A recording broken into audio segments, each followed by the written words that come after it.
Press the bell icon on YouTube and don't miss another update. Hello and welcome to The Print. We have a very special guest today, former Secretary to Government of India, Mr. Anil Swarup. Mr. Swarup's book, Not Just a Civil Servant, is going to be out in a month's time, and we're all very keen to read it and know more about the book. Sir, if you can just take us through a little bit about what is there in the book, and do you think this is a particularly important time for such a book to come out? No, I didn't time it that way, but my book basically outlines my personal experience over 38 years in civil service. I had a great time. I enjoyed every moment of it. The last chapter actually recounts it and says that if I were to be born again, I'd like to be an IS officer all over. So I enjoyed every moment of it. There are instances like when Babri Masjid came down. I was perhaps the only civil servant with Mr. Kalyan Singh at that point in time. Then there was this entire coal episode, the coal conundrum as I call that in my book. Then there was this CBSE paper leak that happened. It was provided a different challenge altogether. Then we did a health insurance scheme called the Rashtriya Swasthya Bima Yojana. About 30%, 25% of the book gets occupied by this scheme, which was very unique in its nature. So it is all types of random thoughts and experiences that I have over 38 years. But I think the bottom line that I try to convey through the book is that despite all these problems that we have, political and otherwise, if a civil servant so desires, he can do a lot of good. Correct. Good to the people. But the choice is his. He has to take a call whether you want to do or not. No matter how the difficult situation, if you want to deliver, you can deliver in this country. And sir, over the last few months, you've been very, very vocal about some of the issues that bureaucrats in the country face in terms of political pressure and so on. When Mr. Modi came to power in 2014, there was a lot of speculation about what he's going to do with the bureaucracy, if he's going to shake up India's bureaucracy. There was a 360-degree evaluation that he came up with. If you, as a senior civil servant, now retired, were to evaluate Mr. Modi's last 5 years in terms of what his experiences and his experiments with the Indian bureaucracy, how would you evaluate? I don't think there have been too many experiments with bureaucracy. As far as Mr. Modi is concerned, I think he's one of the most clear-headed politicians that I came across. Absolutely clear about his thoughts, very purposeful, very clear into what needs to be done, how it can be done. And there was no ambiguity about it. And when I enjoyed interacting with him, especially as Coal Secretary, it was a very sensitive time. And the directions were absolutely clear as to what needs to be done, how it will be done. He was appreciative of the good work that was happening. So I had a great time with him as Coal Secretary. Not so much interaction as Education Secretary, but the occasions that I did have interaction with him, he again came through as a very purposeful, clear-headed man. I don't think he was experimenting too much with bureaucracy. But there was a lot of space available to me as Coal Secretary to do what I wanted to do. There wasn't much of interference in what was being conveyed. So in that sense, I enjoyed this stint of 4 years with the present government.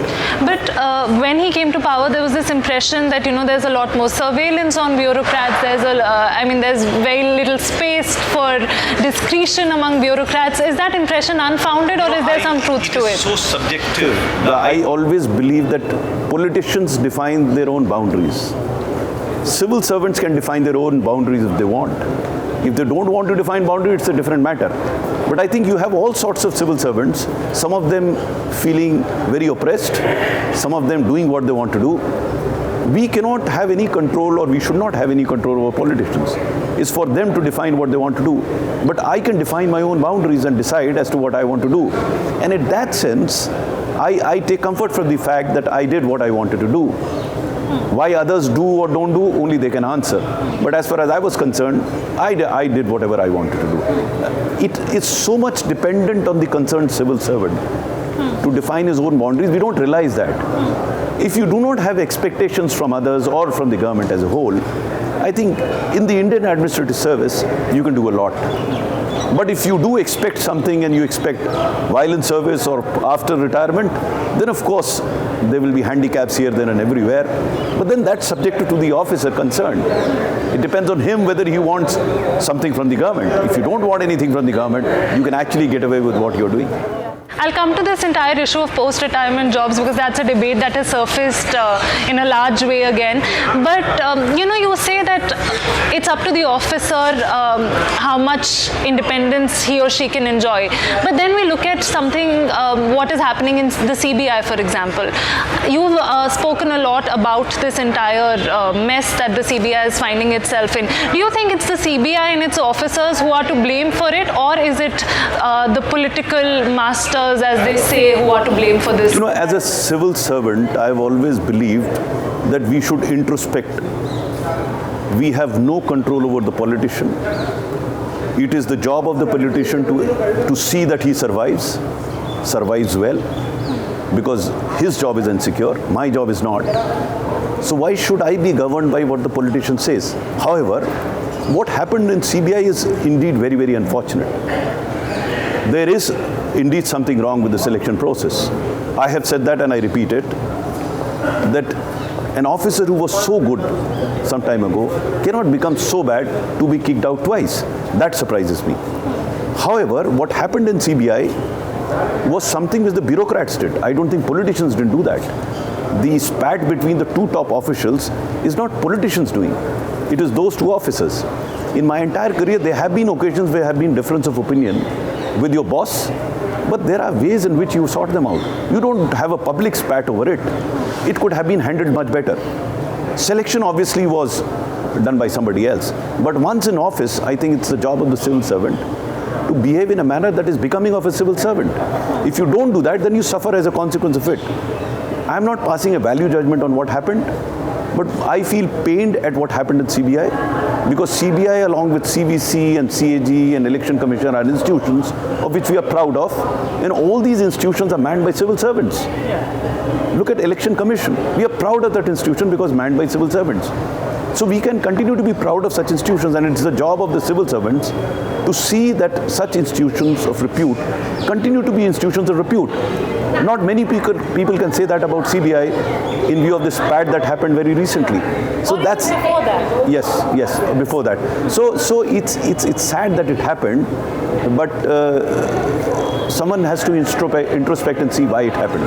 So now that so much of this information is in the public domain, do you think Mr. Alok Verma was wrong? See, I refrain from passing a judgment on individuals whether he was wrong or right. For me, systemic improvement is much more important than individuals. Individuals will come and go. I think what happened in CBI has impacted the credibility of the organization. That to me is very important. Who's right, who's wrong, only time will tell. I'm not privy to all the information, all that is coming in the media, I've read it.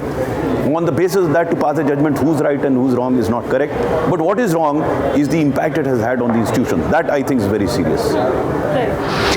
We spoke a little bit about post-retirement jobs, and you mentioned how all these various commissions that we have, and even tribunals, national tribunals, they're all manned by civil servants or former judges of Supreme Court or High Courts. It leads some of us to believe that all these commissions and tribunals that are set up, they are for, by, and of the government or the judiciary of India. Do you think, and given that is the status, is it even realistic to expect bureaucrats and judges to not work under pressure? See, let us... We saw what happened with Justice A.K. Sikri. No, let us first understand the practicality of what is being done. I don't think we'll need to import people from abroad to man these positions. They will have to be manned by somebody. So the problem is not bureaucrats or judges manning them. The problem is in terms of the manner in which that selection happens. I am fairly convinced that if the process of selection is done in a manner that no one doubts it, then the people who come there will never be doubted. For example, what stops the government from instituting a group of officers or judges to select them, or use UPSC as an instrument for selecting them rather than directly selecting them? So if it happens through an instrumentality of an agency which has credibility, then no one will doubt selection of these people. Problem arises when some individuals want to select other individuals who are pliable, who do their bidding, then people start questioning it. I'm not against retired officers manning these positions or retired judges manning these positions. My concern is the manner in which such selections happen. If the selection process is itself above board and it's objective and transparent in nature, I don't think such instances will ever happen.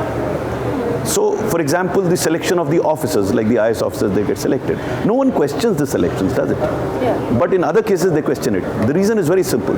A credible organization like UPSC selects them. In fact, UPSC itself could be used to nominate or select a panel from which the government can nominate an officer for a particular post. Or there could be some other mechanism. Until we have that mechanism in position, there will always be doubts about people who are getting selected to these sensitive posts, because sometimes they will do the bidding, sometimes they will not do the bidding of the politicians, and it will bring the whole organization to disrepute. So important is the process of selection. I am not against officers holding positions post-retirement, because then it will not be at the whims of a particular individual or a political party that he gets appointed. He gets appointed on the basis of efficiency and integrity, selected through a particular transparent process. So to me, that's very important. Right. But recently, when a few months ago, when the Modi government is even still trying to institutionalize this entire idea of lateral entry, they want specialists to sort of come into different areas of governance. Then one would argue, why not allow specialists to man these commissions? Why continue having people who've spent so much time in the government already? So basically, one would argue that in India, the retirement age for bureaucrats is not really 60, it's 65, 70. No, let me take it one by one. First, you said about specialists. I have put in 38 years of service, and I'm convinced that after a particular level of seniority, you're a specialist. You have to be specialist in men and women management, not in a particular area. Because ultimately, you are creating that environment for a specialist to survive and thrive and work. If you are yourself a specialist and not a specialist in managing men and women, you will create chaos. If you look at even in the private sector, a lot of people who head those organizations are not specialists in that domain. And by meaning specialist, in an organization, there are so many specializations. Which specialization are you talking of? Whether even in finance, whether you have to be specialist in banking or in funding or financing, which area is specialized, you call a specialist? No. I would believe that as head of the organization, you should be good at managing men and women. It's human resource management which ultimately is the key to success. It's certainly you should have some idea about the area of operation. But to be a specialist, I don't think it really helps. That is one. Number two, you have to identify people who can do a particular job. Now, suppose if I were not to take civil servants and judges to man these positions, there has to be some process of selecting somebody. If this selection process is as bad as it is today, then what sort of people do you expect to be there? Same sort of people will be there, perhaps worse, because you're picking up from nowhere and positioning him there. It could be devastating, it would be bad if that happens. My personal view is there's no harm in taking civil servants. Quite a few of them are absolutely outstanding. They've done wonderful work. The question is whether we are picking up the efficient people there. The question is, are we picking up people who have integrity? That can be addressed through a system, through an approach, or through an institution which has credibility, and then they can recommend officers or judges who can man these positions. So my last question is related to an area that you are almost a specialist in, which is the education sector. The government has I was the most uneducated, illiterate civil servant ever to be made education secretary, because I had no experience whatsoever in education. So you call me a specialist, I am honored, but I am still not a specialist. No, but having said that, the government has now come up with this entire EWS quota, and the HRD minister, Mr. Javadekar, recently announced that the EWS quota and the other existing quotas will now be applicable for private institutions as well. Do you think this is a good call, or is it a belated call that the government has finally taken? What is your view on this? No, my view is that we should rise above this debate of quota business. I mean, enough of quota. We've come more than 70 years since independence, and we're still talking quotas. I think by bringing in quotas, we are trying to convey a message that we are not so concerned about quality. This can be done. You can actually create that space for economically weaker section society without calling a quota. Suppose like in case of golf, you have this handicap. You give that handicap to economically weaker section society. So for example, if you have quota, people who are getting 40% will also get selected. Yeah. But if you give a handicap of 5%, then if the general qualification is 50%, then at 45% those persons can qualify. So you are giving a handicap rather than a quota. Quota, we got so stuck to quota in political terms that we are unable to get out of it. I don't know what purpose it will serve. If I were to have my way, I would go by giving that advantage to them because of the handicap that they have, rather than create a quota. If you were still HRD secretary, would you have in some way put your foot down? No, it's not a question of putting your foot down. It happened during my entire career. When such decisions did happen, I used to put my views on the file and during discussions and try to convince the politician. There are a number of cases where they did get convinced. There are a number of other cases where they didn't. But as a civil servant, you have to put your view on the file. If you get overruled, then you put your heart and soul into doing what the decision is. Then your ideology should not come in the way. But I have always believed that the civil servant should not only speak out his mind, he should put it on file, let it be overruled. And once overruled, should follow what the decision is. But if you don't put your views on the file, then you are being intellectually dishonest. That should not be done. That's, I think, an advice a lot of younger bureaucrats will sort of listen to and pay heed to very carefully. Thank you so much, Mr. Swarup, for joining us, and we keenly look forward to reading your book next month. Thank you so much for watching. Continue watching and reading The Print.